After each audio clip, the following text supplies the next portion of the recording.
Good morning, good morning. Hindi na pala good morning. Kanina pa kaming naglilinis dito. Ngayon po, sandali Ayan po yung mga binunot naming dahon. Ang hirap po kasi merong bato-bato. Kasi wala pa ako pampagawa ng garden. Dati po may malalaking bato. Ngayon, matagal hindi po ako nakapunta rito. Akala, gigibain sana.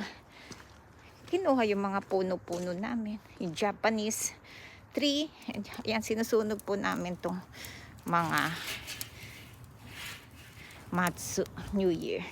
Yan po, marami pa kami gagawin, no? Ayan, no, nilinis po ni Joseph. Nilagyan niya ng yung likod. Yan. Tapos, dami pa namin tatanggalin mga damo. Grabe. Hindi ka